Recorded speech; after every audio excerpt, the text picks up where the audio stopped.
Hi everyone, this is Lex Paulson, and this series of videos will be an introduction to public narrative for organizers. That is to say, leaders in the community who want to get things moving and empower people to make change. And this module is inspired by the work of my teacher and friend, Marshall Ganz. We're going to cover a few topics. We're going to first look at the tradition of community organizing, in which this method of public narrative was created and developed. We're going to take a step back and look at narrative as a human social technology and where it comes from in our early history. And then we're going to look at how stories make the brain respond and get attention, and what are the concepts from neuroscience that are the most useful if we're trying to create memorable, inspiring stories. And then we're going to look at the method of public narrative itself and its three main components: the story of self, story of us, and story of now. So we're going to start with a story from my life. It was 8 o'clock in the morning on a Saturday. It was April 2008. Technically the beginning of spring, but we were in Connecticut and there was a glacial wind blowing. It made us feel like we were in the North Pole. The parking lot that morning was full of cars, and I was the one that was supposed to bring order to a group of 150 people who were all there that early morning, cold early morning, to participate in a presidential campaign. There were big cars and little cars. There were people who had taken the bus and needed a ride. There were people who knew each other, people who were totally strangers. There was noise. There were tons of T-shirts to give out and signs to hand out and clipboards for sign-in. And most of the people were doing something they'd never done before, which was getting ready to drive across a state line to go knock on doors for a candidate, in this case, one who was a very unlikely candidate for President of the United States, Barack Obama, who was at the time in a very closely fought primary race against sitting senator from New York, Hillary Clinton. And as I pulled into the parking lot, felt this wind blow, I turned off my car engine and I put my head in my hands. You see, I was the one who had to bring order to this noisy, disordered parking lot, and I felt like I was going to sink into the floor. It had been 6 months since we started the campaign. We started with 5 people in the state of Connecticut, and we'd grown from a little team of 5 to over 2,000 volunteers. The logistics of a presidential primary campaign are just tremendously complicated, involving all kinds of voter lists and fundraising and volunteer recruitment and driving people from quote-unquote safe states like Connecticut to the quote-unquote swing states where they needed our help. In this case, this primary was probably going to be decided by the Pennsylvania primary, Pennsylvania being just a short hour-and-a-half drive from Stamford, Connecticut, where I was gathering the troops that Saturday morning. Our mission was to help win this important primary, bring 150 of us to knock on doors. If we did it successfully, we could probably just our own Connecticut volunteers count for several thousand doors knocked, and every door knocked was a potential voter who wouldn't vote otherwise, who we were going to try to motivate to come out and vote for Senator Obama. An extra incentive was that the campaign manager, David Plouffe, was supposed to be in Scranton, Pennsylvania that day to greet us. I was very proud to be able to come from Connecticut with all these people and show off the great organization we had built. But I was also, after 6 months of campaigning, totally exhausted. As I sat there with my head in my hands, I heard a tap on the window. Voice, familiar voice. "Lex, hon, you okay?" It was my friend Laura, who I'd met on the campaign, who you see right behind me in this picture over my right shoulder. Laura was a trained art historian who had become a suburban mom and a local activist. This was her first ever presidential campaign. And in 6 months, she was one of our first volunteers, and I'd seen her grow into someone who could organize phone banks and who loved, bringing new people on board and cracking jokes, often with references to Renaissance painters or Greek mythology. And she had a concerned look on her face, and I think she could tell that I was looking like death. And she said, "Can I help?" And at that point, I had a choice. I thought I might just push through this. Maybe this is just a temporary, terrible feeling, and I'm just going to push through and rise to the occasion, because these people were counting on me. And I was the only one who had worked on a presidential campaign before. But then I saw Laura's face, and I realized, you know what? I can trust her. She can take this over. And so when she said, "Can I help?" I said, "Yeah, I'm going to need you to run the show." And I gave her the clipboard. She looked at me for a half second as if I was a little crazy.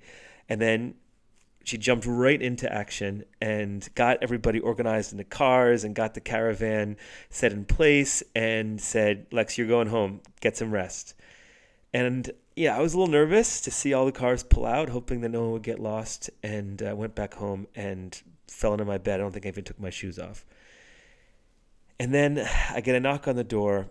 It's Laura and 3 of our volunteers, and they bring back the news that not only had they made it to Pennsylvania and back without ever anyone getting lost, but they had knocked on over 4,000 doors that day, and they'd found the one Thai food restaurant in Scranton, and they knew I love Thai food, and they brought me some spicy red curry soup for me to drink and feel better. And I had a huge smile on my face, and that's when I realized that leadership is not about being center stage, but helping other people get on the stage.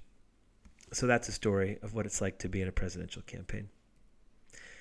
Traditional campaigns, of course, are run like companies, with a CEO at the top, the candidate, and then senior staff carefully selected. And then, the decisions and strategies run downhill to the junior staff, and then the volunteers have the least say in what happens, and they just, do little tasks like passing out flyers or reading off a script and, knocking on doors. Well, the Obama campaign was actually very different. Instead of the candidate being central and being the most important decision maker, they had a different philosophy, what they called a snowflake model, where the organizers, people like me, I wasn't paid by the campaign, I was a volunteer, but with a little bit of experience, they put enormous trust and resources to people like me. There were about a couple thousand of us across the country. And they gave us training, they gave us data, they gave us money for events, and in some case offices, and of course they had the time of the candidate. So when Senator Obama would come to a state, that was our great opportunity to recruit and set up big events.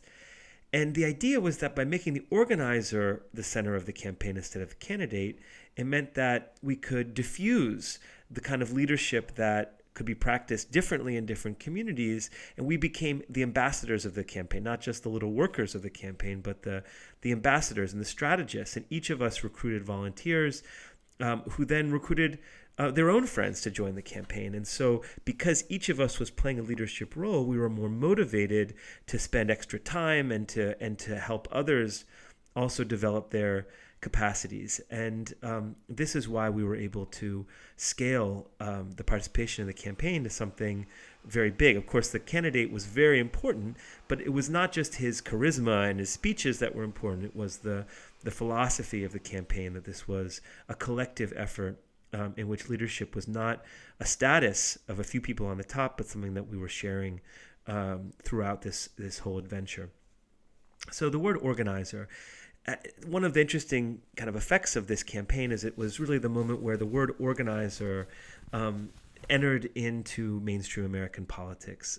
The organizing tradition, or community organizing tradition, has ancient roots in the desires of communities to achieve nonviolent change by building power where power didn't exist, or giving voices to people who had been voiceless.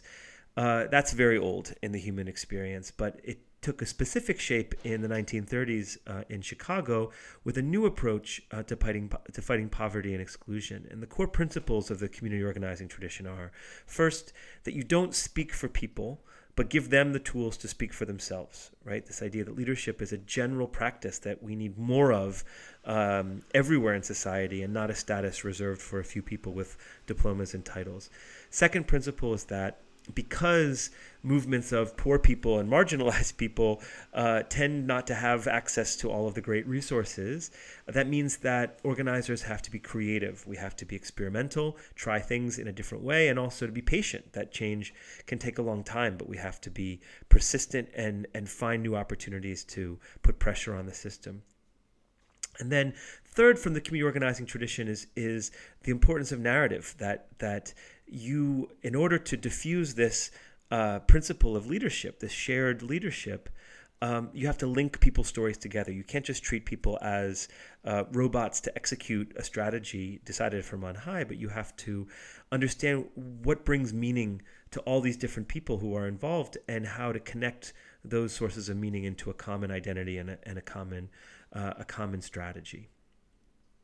And this tradition and this mentality was at the heart of the Obama campaign. As I say, of course, Senator Obama himself had special qualities, but a lot of the glitzy things like the Hope poster, was not his idea. It was people projecting a kind of a hero worship onto him, but that wasn't what the experience was like of being in the campaign.